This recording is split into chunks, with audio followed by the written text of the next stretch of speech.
그 책에 보면 이런 내용이 나옵니다. 물질에 대한 집착, 일 중독, 폭식과 비만, 간음 등 작고 사소한 문제에서 도덕적인 문제에 이르기까지 삶에서 부딪히는 모든 문제의 근원은 하나다. 바로 우리가 하나님을 경외하지 않는다는 것이다. 사랑하는 성도 여러분, 하나님을 경외하지 않기에 우리는 서로 복종하기보다 스스로 주도권을 행사하도록 독려하고 있습니다. 감사하기보다 더 많은 것을 원하도록 이끌어서 늘 우리는 불평하고 불만을 쏟아냅니다. 그리고 상대방에 대해서 불평하고 시기하고 분노합니다.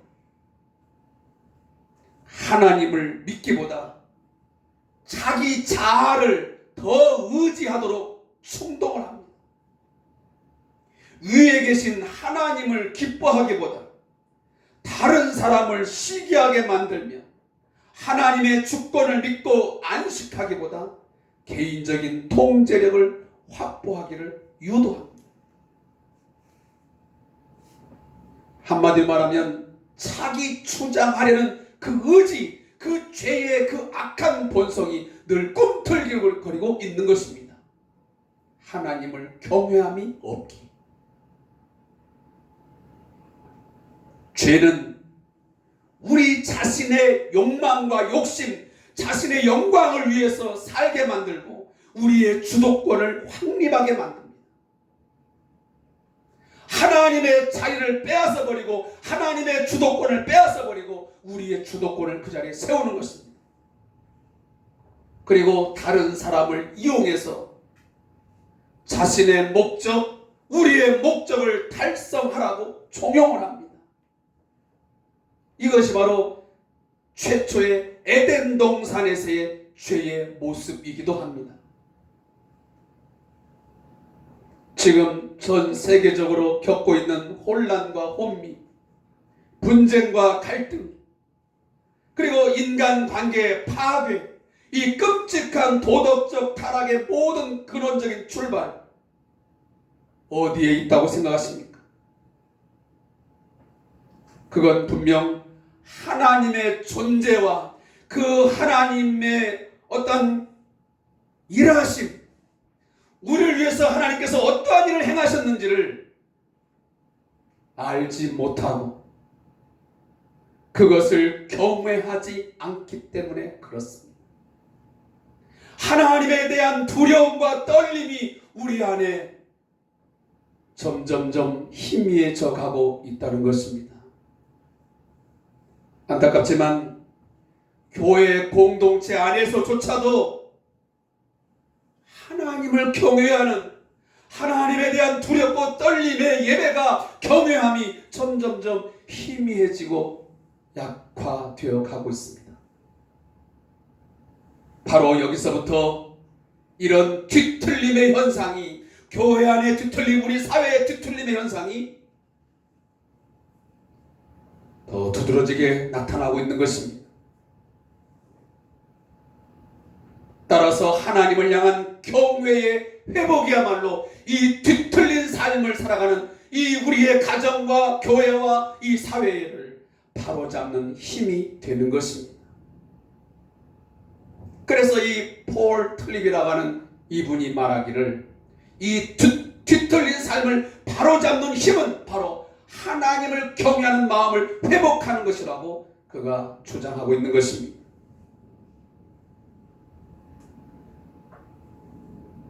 폴 틀립은 그의 책에서 이러한 질문을 우리에게 던집니다. 당신은 무엇을 경외하는가? 질문하며 경외하는 그것이 우리의 삶을 지배하고 있다고 합니다. 여러분들이 정말 두려워하고 떨림으로 뭔가 바라보고 있는 그것이 우리 자신의 삶을 지배한다는 것입니다. 즉 나를 지배하는 대상이 하나님이 아닐 경우 우리의 삶은 여지없이 뒤틀려지고 어그러질 수밖에 없는 것입니다. 하나님을 경외하는 마음, 그것을 회복해야만이 우리의 이 어그러지고 병든 삶을 고쳐낼 수 있습니다. 뿐만 아니고 하나님을 경외하는 삶을, 그 하나님을 경외하는 그 경외심을 되찾을 때에 우리의 삶과 신앙은 하나가 되어서 삶이 거룩한 예배가 되는 것입니다. 제가 얼마 전 그 이찬수 목사님의 글을 읽으면서 이런 글을 한번 읽은 적이 있습니다. 아는 것을 사는 것으로 증명하며 살 때에 진정한 복음의 능력이 나타난다는 것입니다. 가장 우리들의 문제는 뭐냐면 아는 것은 많은데 이 아는 것을 사는 것으로 증명하지 못한다는 데 있습니다.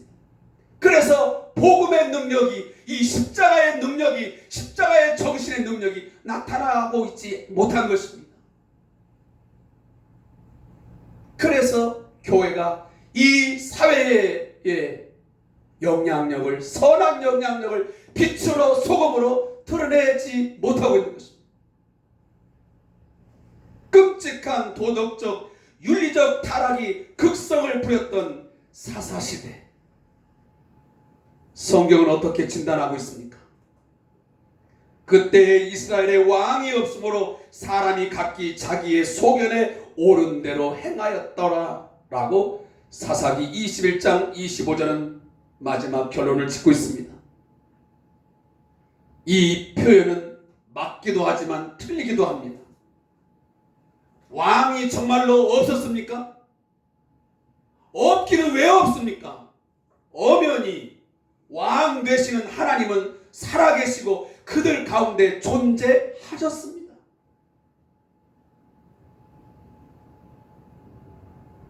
하나님 그분은 강하고 능력이 있어 자비와 긍휼을 그의 백성들에게 끊임없이 베풀어 주셨습니다. 그리고 이스라엘 백성들을 보호하시고 인도하셨습니다.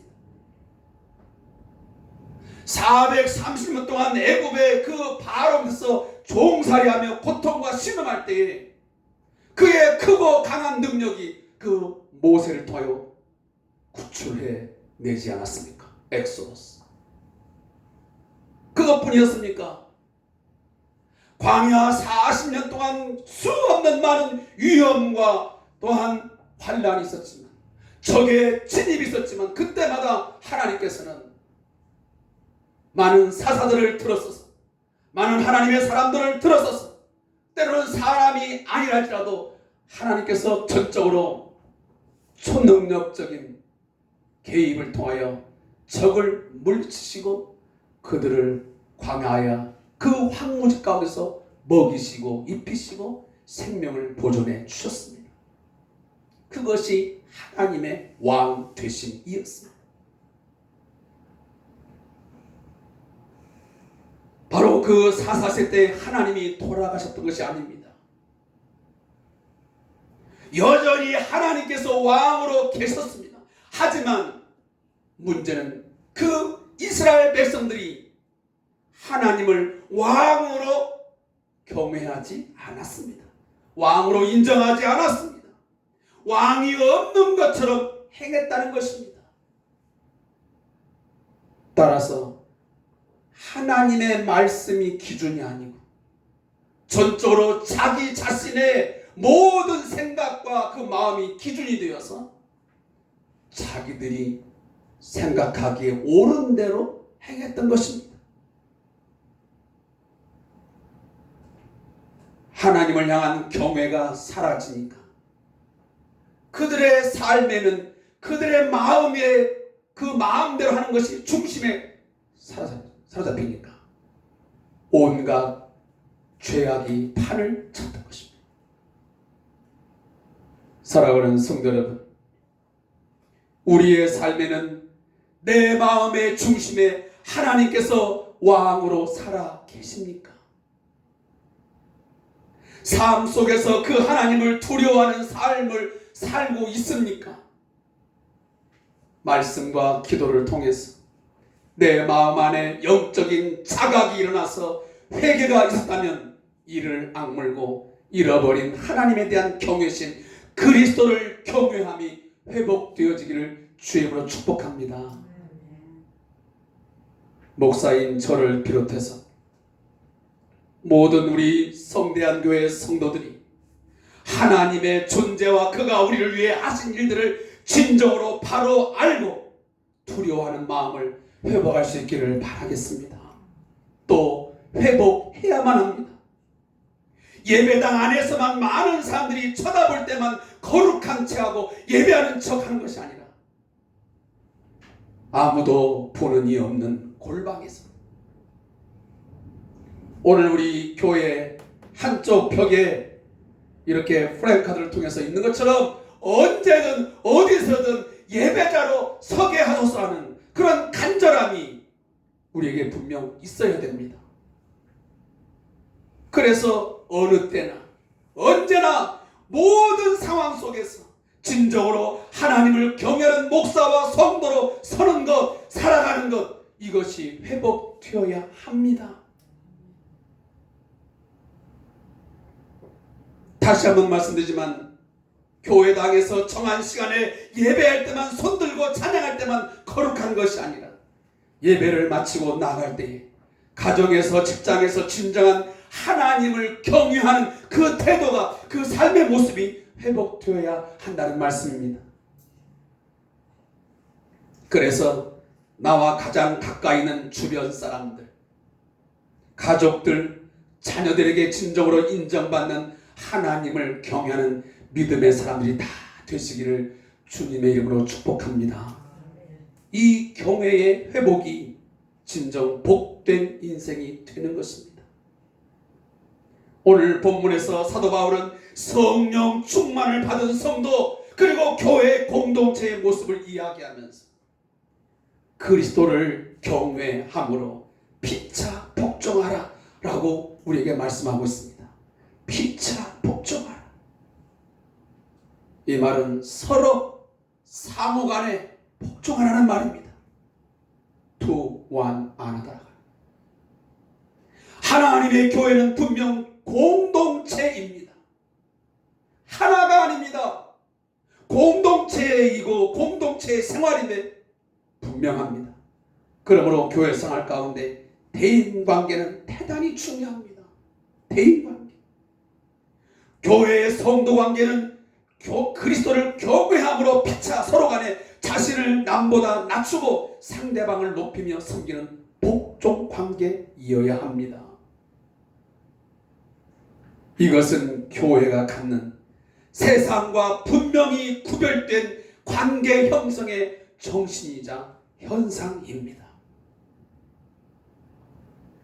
결코 교회 공동체의 이 생활 속에서 등한시 되거나 외면해서는 안 되는 것입니다. 분명히 이것은 실천하기 어려운 말씀입니다. 세상에서의 인간관계는 서로 복종하기보다는, 피차 복종하기보다는 서로 높아지려는 경향이 훨씬 많습니다. 그렇지 않습니까? 우리가 사회관계를 해보지만, 우리가 직장 내에서 대인관계를 해보지만 서로 복종하려고 합니까? 서로 높아지려 합니다. 상대를 내 앞에 복종시켜서 섬김을 받으려 합니다. 남을 내 앞에 낮추어서 그 사람의 것들을 빼앗아서 나의 부족함을 채우려 합니다.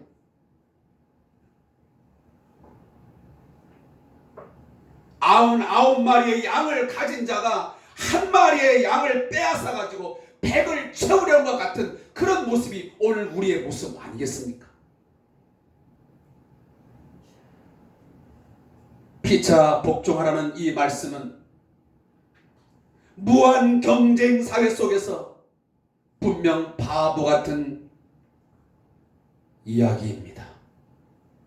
누군가가 이러한 태도로 삶을 살아간다면 다들 손가락질할 것입니다. 저 바보 같은 놈, 바보 같은 짓 하고 있네. 국어사전에 보니까 복종은 자신의 의사와는 관계없이 남의 명령이나 의사를 그대로 따라서 행하는 것이라고 되어 있습니다.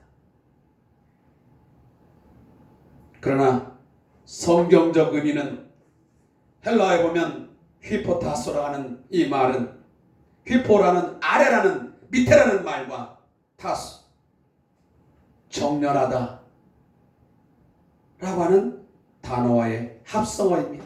다시 말하면 권위 아래 정렬하는 것입니다. 누군가의 권위 밑에 권위 아래 자신을 정렬하는 것이 복종하다라고 하는 단어의 의미입니다. 이 말을 다른 말로 하면 겸손과 존중입니다. 권위 아래에 나를 두고 상대를 높이는 것, 존경하고 존중하는 것, 이것이 복종이라는 단어의 진정한 의미가 되는 것입니다. 어떠한 비굴한 굴종이나 무비판적인 예속을 의미하는 것은 아닙니다. 무언가를 얻기 위해서 그저 굴종하는 그런 자세를 복종한다는 의미로 말하는 것은 억지 해석입니다.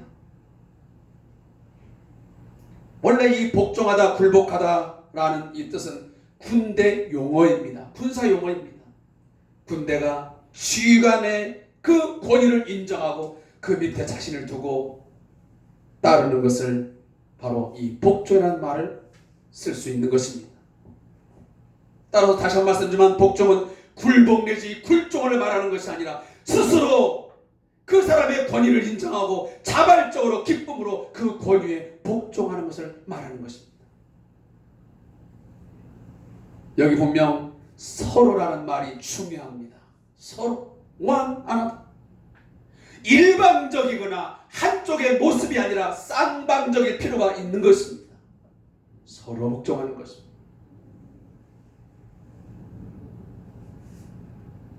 우리의 옛사람이 십자가에 죽고 자아가 부서지고 깨어지고 성령이 온전히 나를 지배하지 않고서는 할 수 없는 행동입니다. 할 수 없는 마음입니다. 내 자아가 살아있는데 옛사람이 꿈틀거리고 있는데 어떻게 내 자신을 그 사람의 권위를 인정하고 존경하며 내가 그 사람을 칭찬할 수 있겠습니까? 오늘 우리 사회는 그 누구의 권위도 인정하지 않습니다. 나를 그 권위 아래 놓으려고 하지 않습니다. 밑에 자리하지 않습니다. 오히려 그 권위를 짓밟아 버립니다.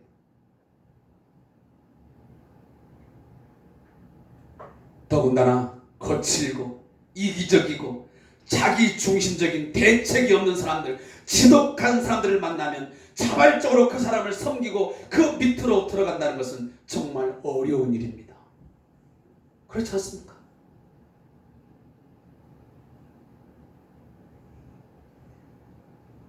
이 복종한다는 말은 지정된 것 아래 거하다, 질서 있게 배열된 것 아래 놓다, 질서를 지키다 라는 뜻도 있습니다.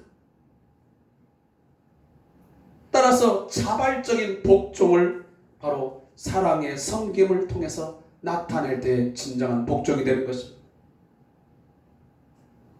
사랑하는 성도 여러분, 피차 복종하라고 하는 이 말 앞에 그 전제를 그리스도를 경외함으로 라는 말을 왜 썼겠습니까? 그것은 주님이 이 복종에 대한 가장 좋은 본을 우리에게 보여주셨기 때문입니다. 주님은 세상에 오셔서 하시는 말씀이 나는 섬김을 받으러 온 것이 아니라 나는 섬기러 왔다라고 말씀합니다. 많은 사람의 대속물로 나는 나를 주기 위해서 내 몸을 내 생명을 주기 위해서 오셨다라고 그는 마태복음 20장 28절에서 분명하게 말씀하셨습니다. 그리고 친히 섬김과 복종의 본을 그는 행동으로 보여주셨습니다. 그것 그것이 바로 우리가 잘 아는 세족식입니다. 죽으시기 전에, 십자가를 지시기 전에 그의 제자들을 모아놓고 제자들의 그 더러운 발을 종이나 하인이나 하는 그 행동을 그는 친히 주인으로서, 왕으로서 그들의 발을 씻기셨습니다. 그는 스스로 아래에 자신을 두었습니다. 그러니까 오히려 그를 섬겼습니다. 그것뿐이겠습니까? 빌립보서 2장에 보면 그는 자기를 비어 종의 형체를 가지사 사람의 모양으로 나타나사 신이 인간이 된다는 것, 그건 도무지 있을 수 없는 일. 그러나 그는 친히 사람의 모양으로 나타나사 자기를 낮추시고 죽기까지 하나님께 복종했습니다. 십자가의 죽으심으로 친히 복종의 끝을 우리에게 보여주셨습니다. 따라서 성경에서 대인관계 있습니다. 우리가 남편과 아내 사이에, 종과 주인 사이에 서로 이 복종하는 모든 전제는 그리스도를 경외함이라는 것을 오늘 말씀하고 있는 것입니다. 우리가 이 십자가의 정신을 안다면, 그 그리스도의 십자가의 본을 안다면 우리는 피차 복종할 수밖에 없습니다. 그러나 왜 우리가 피차 복종하기를 거부하는 것입니까? 그것은 그리스도의 삶을 모르기 때문입니다. 그의 말씀과 그의 삶을 경외하지 않기 때문에, 그를 경외하지 못하기 때문에 피차 복종하는 것이 불편한 것입니다. 오늘날 우리 사회는 누구에게 복종하거나 순종하라고 하면 그건 시대착오적 발상이라고 말합니다. 지배적 봉건주의적 사상이라고 말합니다. 권위주의적이고 차별주의적인 사고방식이라고 하면서 배제해야 한다고 말합니다. 요즘에 그래서 각 국가별로 차별금지법을 만들어서 평등, 동등, 대등이라는 말을 외치고 있습니다. 제가 지난주도 방송을 보니까 한동안 좀 조용하다가 요즘 또다시 포괄적 차별금지법이 다시 발의가 돼가지고 우리 국회와 또 사회가 시끄럽습니다.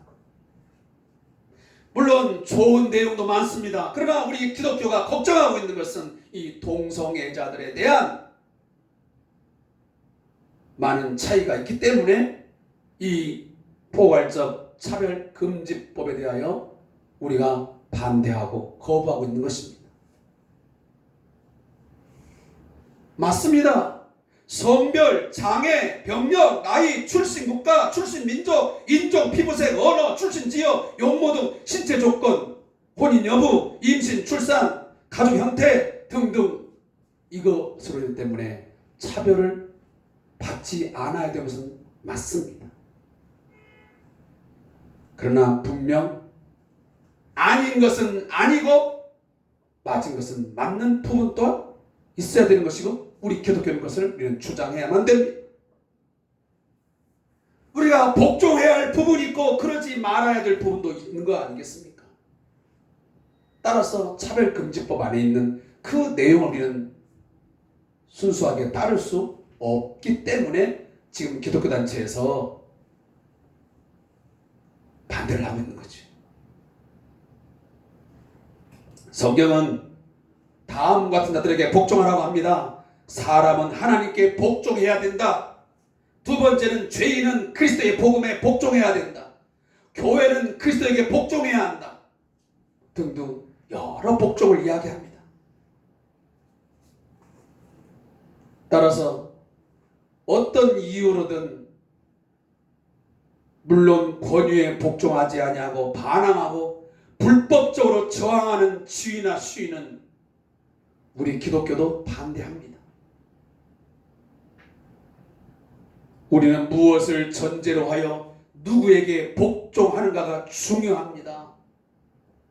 따라서 오늘 사도 바울은 그리스도를 경외함으로 피차 복종하라고 말씀하시지 모든 것에 복종하라고 말하지는 않습니다. 서로 복종하라는 것은 위계 질서가 없다는 뜻도 아닙니다. 요즘에 가정과 직장 내에서 위계 질서가 무너져 버렸습니다. 무질서합니다. 혼란스럽습니다. 그것뿐입니까?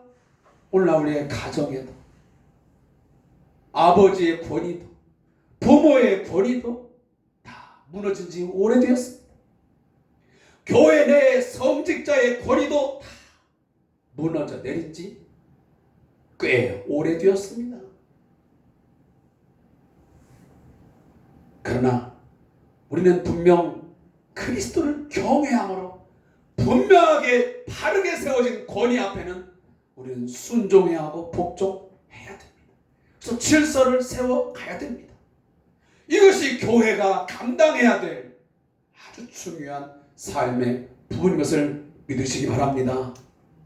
성령 충만의 결과는 시와 찬미와 감사로 서로 화답하고 내적 즐거움으로 하나님을 찬양하고 범사의 주 예수의 이름으로 감사하며 그리고 오늘 마지막 그리스도를 경외함으로 피차 복종하는 것으로 확실하게 드러나야 합니다.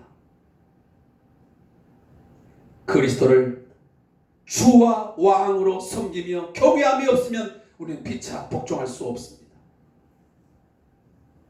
남편과 아내, 자녀와 부모, 종과 상전 이 피차 복종하지 못하는 이유는 제가 초두에도 말씀드렸지만 그리스도를 하나님을 경외함이 없기 때문에 그렇습니다. 다시 한번 반복합니다. 폴 틀립이 진단한 것처럼 하나님을 경외하지 않고 그리스도를 경외하지 않고 다른 것 자기 자신 내지 그 무엇을 경외하기에 서로 복종하지 못하여 많은 분쟁과 불평, 불만, 갈등을 야기시키고 있는 것입니다. 우리의 관계를 병들게 하고 악화시키고 무너뜨리고 파괴하고 있는 것입니다. 우리 가정에서 우리 교회 공동체 우리가 살아가고 우리의 삶의 이 현장에서 진정으로 하나님의 그 권위를 인정한다면 하나님의 말씀을 두렵고 떨림으로 경외한다면 어떻게 이처럼 무질서하고 혼란한 삶을 만들어가겠습니까? 사도 바울은 그 권위의 첫 번째를 바로 부부 관계로 설명을 하고 있습니다. 남편과 아내 사이에서의 서로 각각의 권위를 인정하고 서로 간에 복종하는 이 문제를 오늘 성경에서 첫 번째로 언급하고 있는 것입니다. 이 부부 사이의 피차 복종, 이 기본이 지켜지지 아니하면, 이것이 바로 세워지지 아니하면 우리의 가정도 우리의 사회도 건강할 수 없습니다. 저는 예전에 그 요양보호사 교육을 하다 보면 대상자 이해라는 과목이 하나 나오는데 그 과목 속에서 가족이라는 개념을 정리를 해서 강의할 때가 있습니다. 그때 제가 꼭 빼놓지 않고 하는 말이 있었습니다.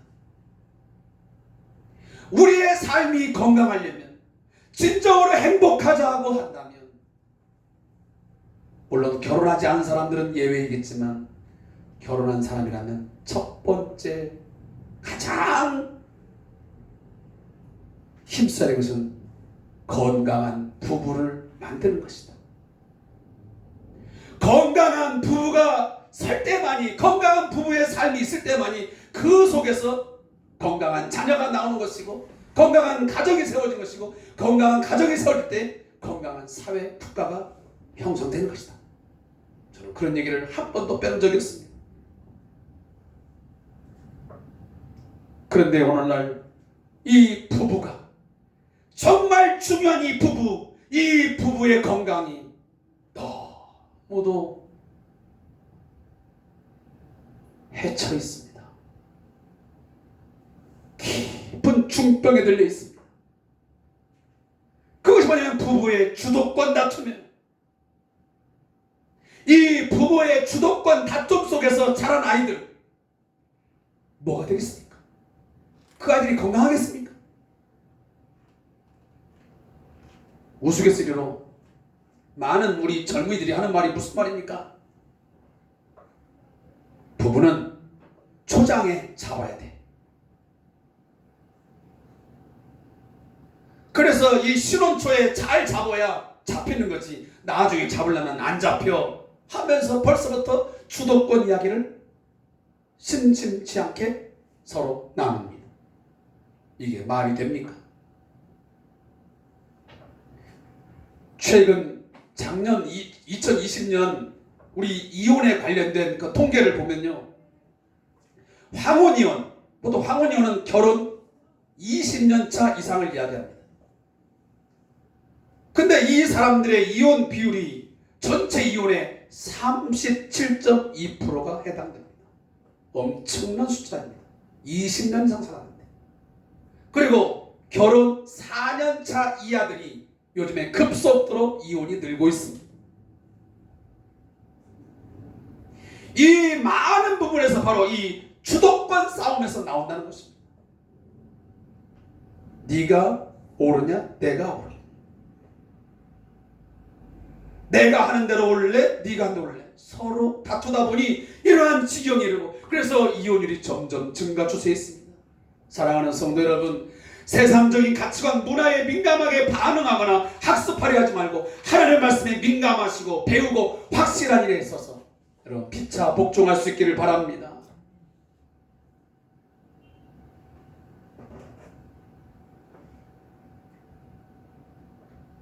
다시 한번 말씀드립니다. 부모의 주도권 싸움에서 자란 아이들, 자란 자녀들은 내면의 질서가 없고 정서가 불안정하고, 따라서 이후 가정생활도 사회생활도 결국은 적응을 못하게 됩니다. 문제아는 문제의 가정, 문제의 부부에서 만들어내는 것입니다. 남편과 아내는 그리스도를 경외함으로 피차 복종하는 균형을 이루어서 건강한 부부를 만들어야 되지, 서로 주도권을 갖기 위해서 싸우는 그런 대상으로 하나님이 만들지 않았습니다. 뼈 중에 뼈요 살 중에 살이라고 하는 그런 말들을 주고받으면서 사랑의 세레나데를 서로 부르면서 행복한 부부를 만들기를 원했고, 그 부부를 통해서 행복한 가정, 그 행복한 가정을 통해서 하나님은 하나님을 경외함으로 모든 사람이 행복한 삶, 영생을 누리기를 원하셨던 것입니다. 말씀을 맺겠습니다. 아내 사랑도 어렵고 남편 존경도 어렵지만 주께 하듯 하면 남편에게 순종할 수 있고 복종할 수 있고, 주님이 하듯 하면 아내를 자기 사랑하듯 할 수 있습니다. 각자에게 주신 하나님의 명령을 순종하며 주를 경외함으로 피차 복종하노라 하면 어느새 우리의 부부는 또 우리의 가정은 천국이 될 수 있습니다. 사랑하는 성도 여러분, 서로 상호 피차 복종함을 통해서, 그리스도를 경외하는 가운데 복종함을 통해서 우리의 가정, 그래서 우리 가정에 속한 우리 교회 공동체가 더 질서 있고 더 화목하고 더 행복한 그런 공동체가 될 수 있기를 주의 이름으로 축복합니다. 기도하겠습니다.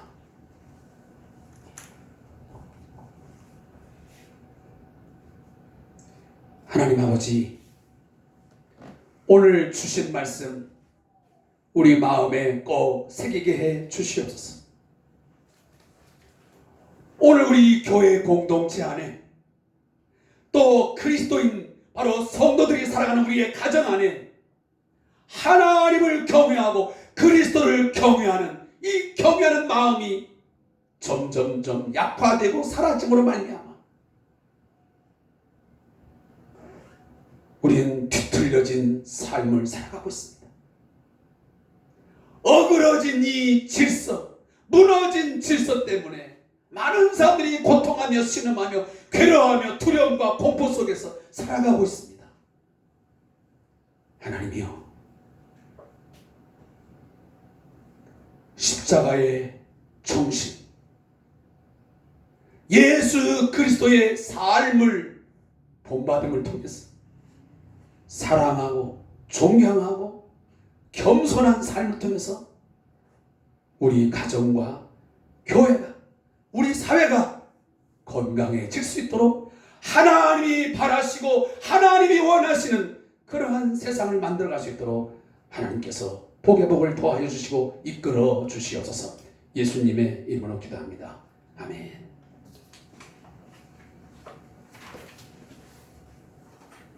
우리 찬송가 200장 우리 1절을 부르시고 축도함으로 예배를 마치겠습니다.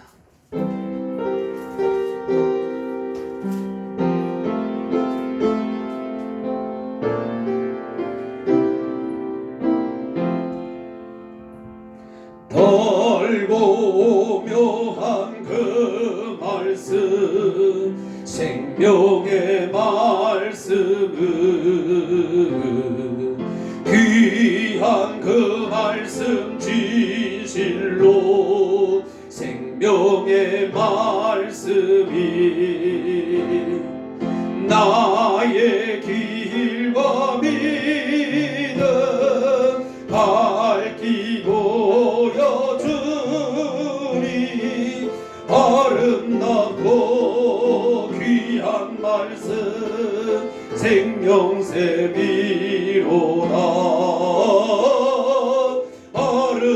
아름답고 귀한 말씀 생명샘이로다.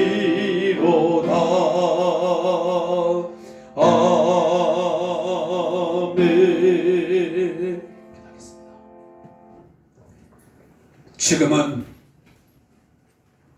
진정한 복종, 진정한 선빈과 복종의 삶이 무엇인지를 친히 보여주신 우리 주 예수 그리스도의 은혜와 우리 하나님 아버지의 넓고 크신 사랑하심과 성령님의 역사, 교제, 교통하심이 오늘 이 생명의 말씀을 받아 피차 복종함으로 하나님이 원하시는, 하나님이 기뻐하시는 행복한 부부, 또 행복한 우리 교회 공동체, 행복한 우리의 가정을 만들어가기를 원하는 우리 모든 성도들과, 그리고 오늘도 저희 교회 공동체를 위하여 눈물과 기도로 함께 섬기는 우리 왕장철 목사님과 우리 박상호 선교사님의 머리 위에, 저들의 가정 위에, 그리고 이 나라 이 민족 위에 특별히 하나님 화재 사건을 통해서 사랑하는 남편을, 사랑하는 아버지를 잃은 유족들의 머리 위에 이제부터 영원토록 함께 있을지어다. 아멘.